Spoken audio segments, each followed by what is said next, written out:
And we're back with part two. John, Edwin, good to see you guys again. Back. John with the new venue. I know, like we were talking before, we're gonna try to minimize the two parters, but we at least get the nice little holiday cheer from John. Festive. Got to get the tree in there. Nice. It's What's a that real tree tree. topper? Like an angel. Ah, Well, Classic. before we hop into the last trade, some news came in during the intermission. Matt Stafford on the injured reserve, meaning he's out the next 4 games minimum. He could return week 17, but realistically, are they really going to do that to him? So that season for Mark, I would say. Yeah. Same thing with Cooper Cup. It's week 16, 17, but He's it's not not coming going to happen. back. Yeah. The wow. That's Rams, pretty. what a fall from grace, Yeah. which Yeah. kind of leads us to the next trade. It's like when you're in a window, you go for it. Yeah. And Tomorrow isn't a guarantee. so, on that note, we'll bring it up. The last trade to review. Now, John, I'll give Two. you the floor because if I remember right, and I don't want to call anyone out or anything, this trade in particular, you came in at 10:26. It was nearly the final trade of the night. Actually, I think it might have been No, I think there's one more actually. one more. Okay, there's one more after it, but this one comes in late. And John, I remember you're like, I wish I could have been involved here. Yeah. But Gabe Davis goes from Ben to Mark in exchange for a 2024 first. Yeah. And I texted you the next morning and I was like, what the fuck? I was like, sorry. Hey, The kids no, aren't around, so this is YouTube. Oh yeah, no, the like a We're kids might be a fine. different sailor. issue. Excuse me. But what the heck? I was like, Ben's usually so good about being like, hey, this guy's available. This is the price. Start making me offers. And I had reached out to Ben earlier I was asking about Cordarrelle and Wilson. And he was like, you don't have a 2023 second, so we can't do business. And I was like, all right, that's fair enough. I was like, but I'm in the market, I'm buying. And so when I saw this, I was like, what the hell? I was like, I would have done this deal. Like, why didn't he tell me that? But then you were like, well, Matt Harmon, the guy that you guys, I feel like a lot of people in the league follow him. I don't have Twitter, but I guess they're kind of low on Gabe Davis. So maybe he's like a hype darling because he had such a big playoff run last year and his value has just been inflated. So I think it's a good deal for both teams. Ben with selling Wilson, he is selling and he knows he's going to make playoffs, but he's willing to continue to sell because he doesn't think he has what it takes to win the title, I guess. And then on Mark's side, he's all in. So both Yeah. good trade for both people. I thought Ben might have been able to get more. Look, Gabe Davis, he's 23 on the Bills. I thought like a bidding war would have happened for that one. But so yeah, Yeah. it's good for both. But that's why I was texting you. I was like, why didn't he put this guy on the market? Like I would have loved to have been involved bidding on that. But I guess he got marked. Mark is a big Friday night, Thursday night trade partner. Like Edwin said, when the drinks are flowing. Yep. I definitely feel like this could have been one of those flowy trades because I mean I echo what you said, John. I think it's a good move. Both teams involved. I think Mark, this is a pretty major move to solidify that roster depth right now. I mean, you look at Mark's team up and down overall. He just added a lot of pieces and he wasn't scared to make the trades happen. And I think this was I mean, I don't think anybody saw this coming. I didn't even know Gabe Davis was on the market, like you said. I think I saw a lot of the menus that went out there, the Adam Schefter breaking news, and I don't remember his name really popping up or anything, any buzz really around this. And then so it kind of I think it took everybody by surprise. And I think I was texting Mark because we were still trying to just kind of keep tabs for different trades. And I know we had the Acres one that went through, and then later on I was just kind of talking to him, and then he mentioned that like I think Ben may have proposed this to him, so maybe he just saw that Mark was wheeling and dealing and felt he can make a trade happen. And Mark is a good trade partner if you want to get it done. But I think everybody was just surprised. It could also be that Ben was just like, you know what, like Gabe Davis hasn't demonstrated, that he's necessarily the wide receiver two on a consistent basis. You know, Diggs is obviously the man. He's just murdering the league right now. But you've had games from Isaiah McKenzie. You've had games from Shakir's had like some games, randomly. So it seems like, maybe he didn't want to deal with such a boom busty kind of guy when he's bringing in his army of first round picks in the next 2 years. He felt he could probably do better on that, maybe trade for some bets when he is making his run. Who knows exactly what Ben's plan is, but he's gonna have to cut somebody somewhere. So maybe he's getting that started now with guys that maybe he doesn't see sticking around long term in his roster. Yeah, I think, and John, you touched on it a little bit. I know Matt Harmon was kind of down the middle on Gabe Davis before the season, where he looked at his route running, and there were the people like that Ben was on their side in the offseason where they're like, this guy's incredible. Look at the Kansas City game. And then you had the people who were like, this guy's not that good. And then Harmon's like, I'm kind of in the middle. Like, he's a solid player, but he's not a great player. And I think that's kind of where I land with him. I think this is going to be his best opportunity fantasy wise that he has with the Bills. I think the Bills, like, and going to what Edwin said with Isaiah McKenzie, Khalil Shakir, like, I think the Bills have really struggled to find consistent production outside of Stephon Diggs. And I'm not sure Gabe Davis is going to be their number two receiver much longer. They could even sign Odell Beckham mid-season, and all of a sudden Gabe Davis is a number three. So I think he's an above average NFL receiver, but I don't think like, and I'm the guy who traded the first for Brandon Cooks, who looks even worse right now. So I'm not judging or anything, but like, I look at Mark's team now and it's a little bit older, and giving up a future first for a player I don't think is really going to be a difference maker for him going forward. That's why I liked it for Ben's side. True. I will say Gabe Davis is kind of perfect for this format because you can just plug him into a flex spot and you'll have those 3 points, 4 point terrible weeks, but then he'll bust off for 25 points. And you just kind of throw him in there and you set it and forget it. But so I was actually shopping my 2024 first. I tried to buy Hopkins from Mark for that pick straight up. He said no. Makes sense. He's not rebuilding. And then I tried to buy Amari Cooper from Alex. I put together, he didn't respond. I put together classic. Yeah. I don't know if I would have done it if I was on Alex's side, but he doesn't respond to my trade offers. So I need to get his number or something. But and then I tried to package it with a bunch of other things for Mixon from Travers, but Travers wouldn't bite. So I was shopping my 2024 first like crazy, like 4 different people. Couldn't get anything. And then I see this happen and I'm like, damn it. So that's why I was bitter. Yeah, I know you mentioned that Mark has an Asian team, Brandon. I guess my analysis is more focused for this year and the playoff this year.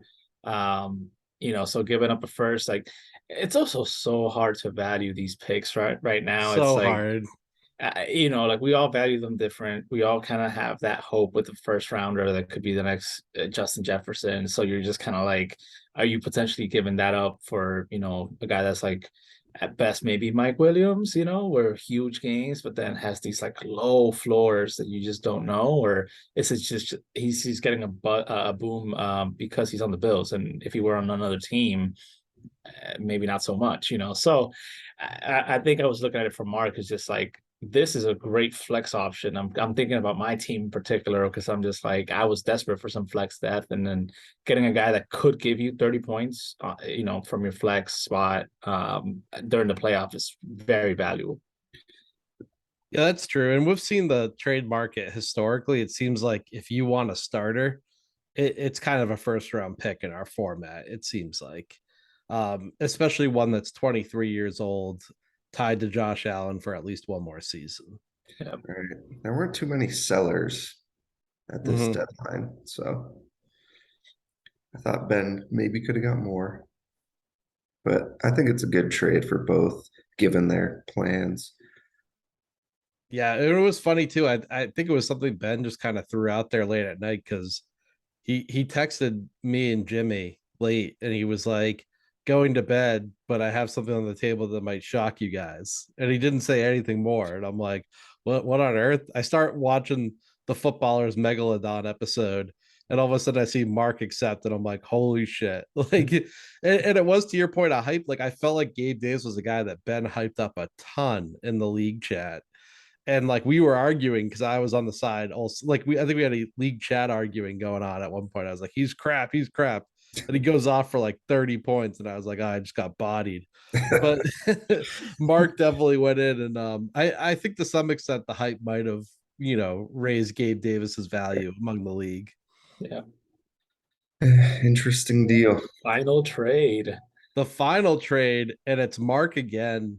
And holy crap, basically outside of the Tam trade with you, Edwin, and the Jimmy trade with Ben, everything was Mark. He drove the deadline. And I want to give him this quick, award right here. Like, Mark made the deadline. There is a chance this could have been a dead deadline. And Mark went out and like played it aggressive. And I have to say, at the end of all his deals, I shockingly, like, I'm gonna do a playoff power ranking coming up. Mark might be the number one seed in terms of strength of team right now. I think he could be the hottest team in the league at the current moment in time. Yeah, he Yeah, took his lumps early, and it's all coming together for him. yeah, to your point, John, he went all in. Like he saw his opportunity. He sees his team is aging. Brady doesn't have Antonio Brown, Gronk like he did last year. Like those are factors in his team. And now he's just like, you know what? I'm going all in. I'm cashing in with the chips I have. And I'll just touch on the Rondo Moore trade itself. I mean, young wide receiver gets a lot of play right now. With Hopkins back, obviously it takes a hit on some of that upside, but Ertz went out, so that I think that opened up the targets again. Because Ertz was definitely fairly involved in the offense this year, and I think a lot of people kind of thought Ertz was going to be kind of phased out, but he was very involved, and I think Greg Dortch kind of even had some play early when Moore was out, and then Rondale Moore, ever since he's been back, he's been very involved, gets a lot of target on a consistent basis. We'll just ignore that San Francisco line there. That was just one play. Yeah, I think when healthy, he's involved and they like him. I think a second round pick, good value for a wide receiver is getting is demonstrating somewhat of a safe floor now on a consistent basis, and has some of that touchdown potential if he can take over what like the work that Ertz was getting in the red zone there. But I think for Mark, it's just another depth piece, definitely very flex, a trustworthy flex spot. It just rounds out that wild day of trading for him. Mm-hmm. I feel like John B had been shopping Rondale Moore for a while. Yeah. Like he's been on the block for a while, and the price has always been a second round pick, and he got it. So props to John B for being patient. Yeah, and I'll mention that second round appears to be yours, John. So, projected to be a late second round pick at that. Hopefully, yeah, that was the awful Hunter Renfro trade we made. I'm glad we haven't reviewed that on the podcast because woo. I'm picturing Edwin with the Homer Simpson gif right now. Yeah, that's like my worst trade. I actually think I haven't really won any trades. I'm not very good at this, but it's trading thing. But time will tell, I guess, with all of this. I mean, I proceeded to trade that second round pick for Madison, who hasn't had any play this year. So Mark, again, just Renfro, winning Madison, out. and Rondale Moore. Yeah, I don't know who I'd have, but you got the insurance for Dalvin, which is clutch. I think it kind of highlights how much trading is about timing too. Like you said, Rondell was on the block for a while, and then he comes off 3 straight double-digit performances, 8 targets, 10 targets, 13 targets, and then all of a sudden that second round pick around the trade deadline looks like a reasonable trade. So yeah, it is very interesting how that works out. Brown is back. Mm-hmm. Yeah. Hopkins, who Mark has Hopkins, so getting both guys on the same team is a little risky, I guess. I know he mentioned some injury insurance for Hopkins a little bit too, so maybe that played in. I do. Oh, sorry. Go ahead, Edwin. Andy is James Conner. I was just gonna say one. Maybe this is what you were planning on touching on after this, but I will say for Mark, just looking at his core of wide receivers now, with adding Mooney, adding Rondon Moore, having Dotson already there, Burks. There's a lot of youth. Michael Gallup's there as well. I know he's been banged up, but still young. Slayton, I think, is like 27 still. So he has a lot of guys that are there's just some youthful upside there. Paris Campbell, like you mentioned before, I think Mark did well for himself to just get that wide receiver depth, and in addition to those vets that he has on the team, and let's say two of those guys take the step to the next level next year, that sets him up well. That's a good point. Mark's done a really good job of kind of taking what was this like ancient crypt keeper team a couple months ago, and now it looks like this like young, fresh, stacked wide receiver team. So he's done a good job there. Yeah, I think and that's what Mark said with his interest in Campbell and Mooney too. Like, he was looking for young receivers that can contribute. Like, he wanted to acquire guys at the deadline that would contribute this year and going forward. So that was sort of his strategy. Yeah. So the one shot I was going to take, Edwin, a little bit at you and Mark, was some of the discussion that's been had about potentially adding IR spots. And the funny thing about Mark is, and I've said this to him too, if there's anyone in all our leagues who just loves stashing injured guys, it's Mark. And like, even bring it back to baseball, like he drafts Fernando Tatis, he drafts like the guys who are hurt, stashes them for later. You look at his team. Yeah. He's got Michael Thomas and Rashad Penny. I mean, Rashad Penny was unfortunate, but like MT was a guy he drafted hurt, like going into the redraft. I mean, going into the startup, Michael Thomas was hurt and not going to play for a little while. So he tries to buy low there. Cam Akers had the Achilles going. So starting off our like league, he already has the IR spots completely filled. That's the Mark way. And the shot I was going to take on Rondell Moore was, he has gotten unfortunate like luck with Darnell Mooney getting hurt and Mostert after the trades, and same with Edmonds and Penny. But then he doesn't do himself very many favors when he trades for Rondell Moore, who he traded for after the injury, and trades a second round pick. So, that's why I've sort of, made a couple of comments here. Like, we all have a lot of bench spots. We all choose how to use them. Some of getting into like having too many injuries, like you can have abysmal luck like some owners have had in our league, but it's compounded when you hold guys long term like a Michael Thomas who just eat up space in your IR. Right, for sure. Yeah, I think it's definitely a conversation for the owners meeting. But I think him and I just kind of quickly caught up, and I mean, it's no surprise that both owners that traded for guys that are out for the year immediately are both pouting. Yeah, so we're both like, okay, let's see what we can do here. But I mean, I understand the depth in the league. There's so many roster spots that, like, it's like the argument you brought up, about holding on to OBJ, for example. Like, you don't have to hold on to those players if you're that concerned about that. Yeah, for sure. Like a Chase Edmonds, like you could drop him. I'm not even sure he gets added. I'll stop right now. I'm going too far in depth. This is for the owners meeting, but I had to take January 10th or whatever. I had to take a shot across the bow at the trading for an injured Rondell Moore, then commenting on IR only shot at Mark this whole podcast. I know, it's pretty light, this season. Getting soft. I gave him an award 5 minutes ago, and now a light shot across the bow.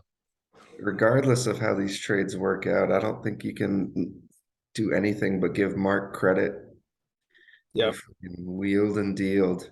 He made his team better this year and in the future. I'm jealous, and he did a good job. Yeah, I think he set himself up for this playoff run. I will say, if we're gonna like really dive deeper into it, he doesn't have as much of the RB depth, going on there. And if Connor misses time, again, like that could really limit him. He does have Jacobs, and of course Eric Henry, and Jacobs just had like 100 points last week. So that was pretty insane. But Talk about I think coming back from the dead. yeah, For after injury that, shit. there's just like the Melvin Gordon Fab trade that he made, and then obviously the pickup now. We talked about Mostert, but then he went out, so he doesn't have much of that RB depth. So he kind of has to hope that those three main guys, I should say, like all stay healthy and don't really miss time come playoff time. It's true. It's gonna be interesting. Got 2 weeks left. Yeah. Be like 10 injuries at the rate things are going. We'll see. Was there any a favorite trade that went down, or most or trade that you feel like was most impactful given the flurry? I think Um, the Jeff Wilson one, that's huge. That combo for Jimmy. He gets 2/3 for Mostert, gives up a second for Jeff Wilson. I think he made a pretty nice margin there. It was a savvy set of trades. I liked yours. I liked yours the most, Edwin, in terms of I still do like the Allen Robinson Kareem Hunt. I don't think it's a for sure thing that Allen Robinson's career is done, like some people think. And I also just think Kareem Hunt for a second. I was with John. I inquired on Hunt going into the season and was quoted a first, which was too much for me. But if I had been quoted a second, I probably would have done that deal on the spot. So I just think with his free agency coming up, he's still a really talented player who, just unfortunate for him, he's behind the old world Nick Chubb. So he's not that good, but like he's still a real solid running back in the NFL. Yeah, yeah. What about you? Yeah, I mean, the Gabe Davis one, I think we just discussed it, but I would say just given what he did to end the season last year, if he comes anything close to that for Mark, that could really set him apart going into deeper rounds of the playoffs. And who knows what may happen with injuries on the Bills, and if Davis just gets more of that work Week 15 targeted to him. happens to be one of those weeks where he Yeah. goes for 25 points and Mark's winning his playoff matchup. Right. That could be a matchup winning type Right. trade, just with how high the ceiling he's demonstrated going down the stretch. And who's to say if a first round pick right now, like last year, didn't Thielen go for like a first rounder, and he had a solid season, but Right. It now was he's like 32 or whatever, and it's just at that point it was like 9 months away from the draft when that pick was made. And so this is 12, 18 months away from the draft. So you basically double the time and you move up for a player who's like 7 years younger, yeah, but way less proven. yeah. So it's interesting. Time value of money. Oh, for sure. It's interesting because you can play it both ways. Like I've heard the argument that a future pick's always going to go up in value, at least True. until you use it. So that's true.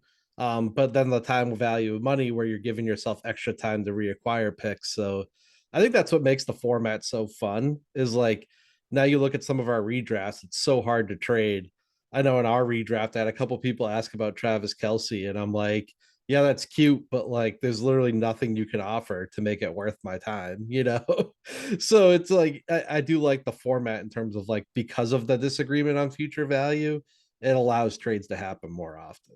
Spoiler, I'll probably be shopping Kelsey a year from now. Ooh. My Oh, window is just rapidly shutting. So I if like this free advertising on the pod. No, I this is the thought thing. You about come shopping him on. this Yeah. year, but I didn't think I'd get, and I think I have an outside chance of making a run, but yeah, depends on what happens this off season. We'll see. But yeah, he's dominant. So I Yeah. yeah, lo- I might be selling sooner rather than later. It's been a good run. Edwin, anything I mean, like this is your time to announce to the league. John's just put Travis Kelsey on the block for the offseason. Yeah, Not on the I was block yet, maybe. yeah, I will say it really depends on how the end of the season goes. If I actually make another run, or if my team just kind of falls apart. Hopefully, no more injuries. But I think I definitely. I mean, last year I made my first trade. I think it was with you after the season, before the taxi squad cutoff. So that's probably where I'll end up. I'm definitely looking to get involved again. Now I'm getting a little bit better feel for getting these trades to kind of push across. So Love it. I've thought about several scenarios in my head. If I start to build things up, or if I start to just buy in again, and probably lean and sort of buying in rather than shipping off, just because I want to try to maximize this window. So I'll be looking out for those menus. I feel Nice. like we won't have any sellers like the way Ben did. I feel like Well, everyone's like still in for 2023. Everyone's going to be looking to improve, like you said, and like Tam. I'm sure like we're entering year 3. Like Right, guys like Tam and John B who haven't won yet, and I'm not taking shots, but like they're right. they're going to be anxious to try to win because like we're not in this to like just acquire and build future assets. We're in Make this to win. playoffs, Yeah, right? exactly. that's the real tricky part, is like who's actually going to be willing to sell. I feel like Travers is always someone that's willing to make deals, just because like he's wheeling dealing man. I think I approached him for this trade deadline too, but I just like it didn't quite work out with some of the guys I was looking at. And but I think he's definitely one that will make deals and just kind of like get in the race as well. For sure. Travers, you have to get him at the right time because for like 95% of the year, he's like, oh, I'm not paying attention. And then on like a few days out of the year, he's like, I'm doing every move right now. So you just got to catch him on one of those days.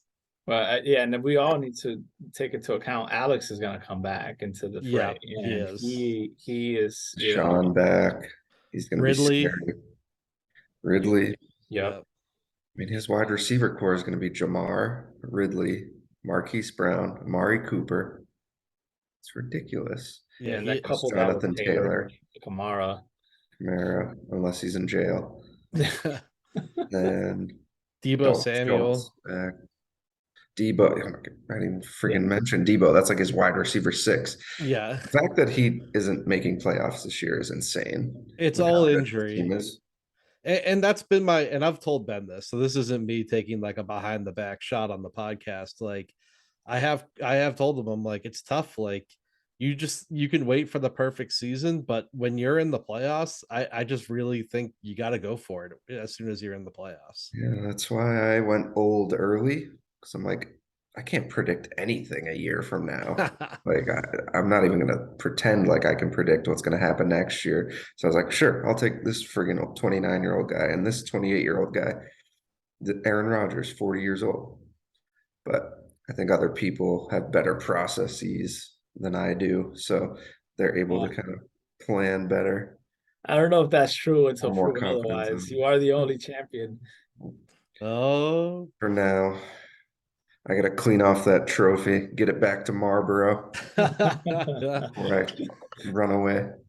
We'll see when we're doing the trophy handoff. I'm almost debating next year, like if we're all getting together for the draft, do we just make the draft like the champion comes and hands it off to the next year, or do we do it sooner? So I Like the don't know. jacket. Yeah, Well, the exactly. one thing, if Jimmy wins, which is like 60% likely, we're gonna have to ship that thing out to California. So Yeah, that's the recipient's paying the shipping cost, or whatever he's back in Massachusetts because he comes back a couple times a year. Then we'll do a little I'll pay handoff. for the engraving as a sign of goodwill. Congratulations to the next champ. Nice. Okay. Or I'll Well, buy you a green t-shirt. the green jacket. Yeah. Exactly. Well, we have 10 minutes left here, and I wanted to bring up something and get your guys' opinion because I noticed this going through. Little playoff primer. And unfortunately, as the screen shares here, you can't get season average on the desktop. So I have it on my phone to refer to. Got it. But one of the comments I made was about how Mark is really coming together here at the end of the season. And if you look at this, is just season leaders for the flex position. And so removing quarterbacks, and he's got Josh Jacobs and Derrick Henry, who are like both in the top 4. And when you remove the fact of who's had bye weeks and who's not, in terms of season average, Josh Jacobs is averaging the only player to average over 20 points a week. And there have been some spike weeks there, but Josh Jacobs is the current number 1 in average. Derrick Henry is the number 3 in average. Damn. He also has, if I go down the list, DeAndre Hopkins is number 13. So like that's pretty high too. To have 3 of the top 13 in season average at the flex position. Tom's coming around. Herbert's coming around. Mark's dangerous. Yeah.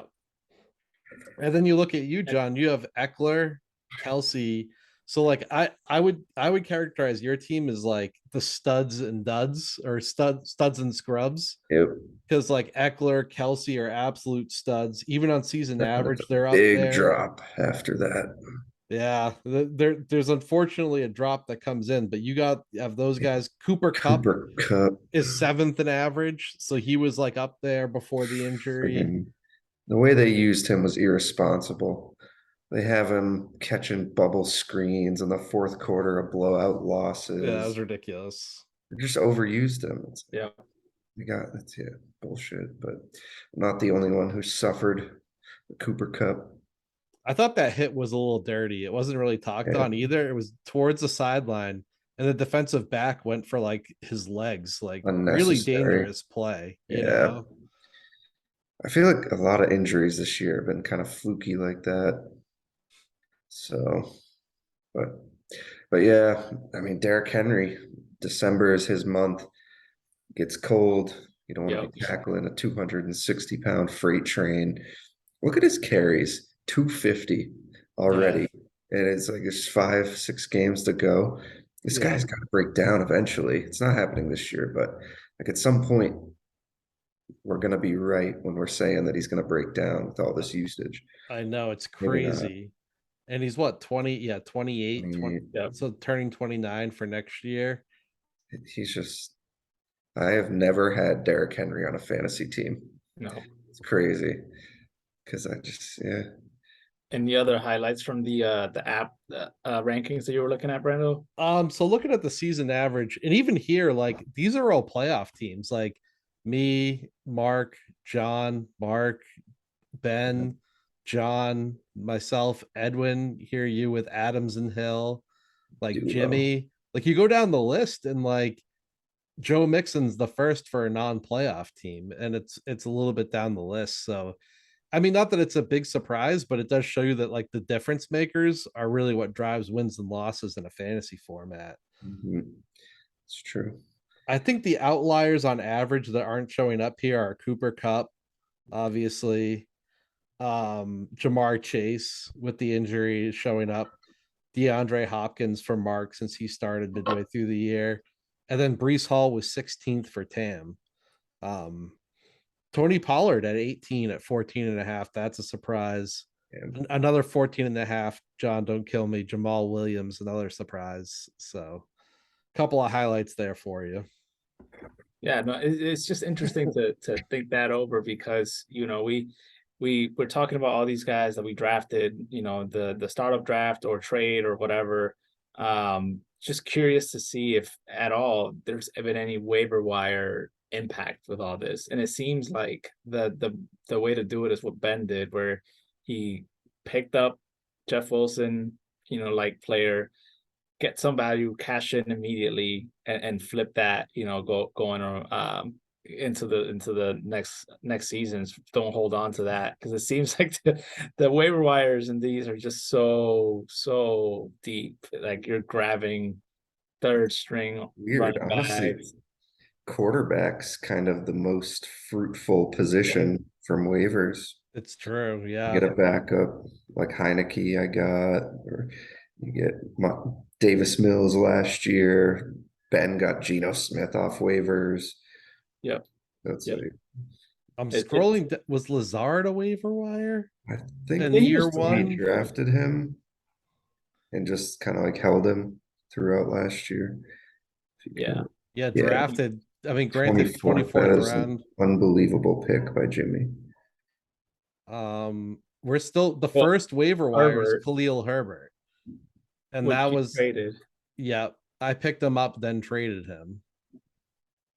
Yeah, So, part of the reason I bring that Oh up is shit, because I Ben know. drafted him. and Wow. Ben Oh, drafted wow. him. So he's not even away from. So in 2 years, You're right. you're right. That's an interesting observation, Edwin. I was just gonna mention with waiver pickups. Let's count Herbert as an example because he was drafted, but technically he was dropped. So you picked him up and then included him in a deal.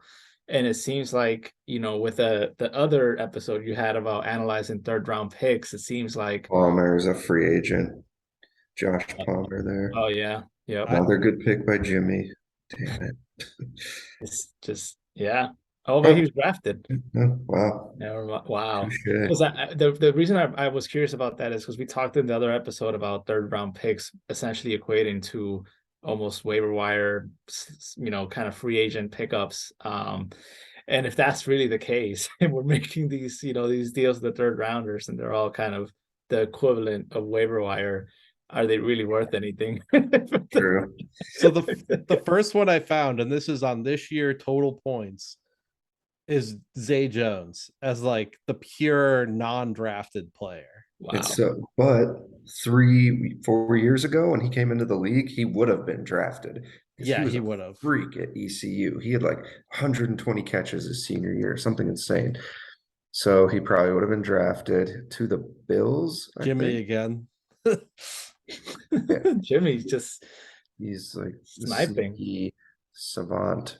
I'll make a salty comment. He's gotten a little bit good fortune with some fringy guys. Well, Zay Jones, Devonta Foreman, I mean, Raheem Mostert. Christian Kirk breakouts, just fortunate. He's kind of an afterthought in Arizona. Gets a big deal, blows up. That's just the stuff that like you need to happen for you to have a good dynasty team. Well, 2 minutes left, gents. I'll give you each a little bit of time. I don't know. Advertise for your off season. Zay comment on your Jones. playoffs. Zay Jones, 158 catches his senior year, 2016. So he probably would have been like a second round rookie pick. But sorry. No, I mean, no real advertising as of yet. Just looking to see if my team can hold on to that bye week down the stretch and put in a good run. I think that's going to definitely influence what happens in the offseason. Depends on how that shapes out, and then we'll see. I'll probably jump into the fray. Yeah. It's interesting because normally I'm 2 games back of you, Edwin. Our points, I think you have like a 20-point lead. So it's close, but normally 2 points would feel bigger, except that I play Tam this week, you play Ben, and then it's a head-to-head. Yeah. So if Ben beats you and then I take care of business versus Tam, it's a play-in for the bye week, which is crazy. The drama. That's crazy. I guess on my team, I feel like the Bruins, where they've just been rolling with the same kind of aging core for like 6 years now, between Bergeron, Marchand, Krejci, Tuca a few years ago, and it's like I got to keep retooling. So I'll be active this off season, looking to sell a few guys. I don't think I'll ever like truly tank unless next season just goes terribly for me, but we'll see. Well, you heard it here first. Travis Kelce potentially on the block this offseason. Not going to be cheap if he is. 3 first round how old he picks. is. Well, we have an uncertain less than a minute time showing, so I'll wrap it up.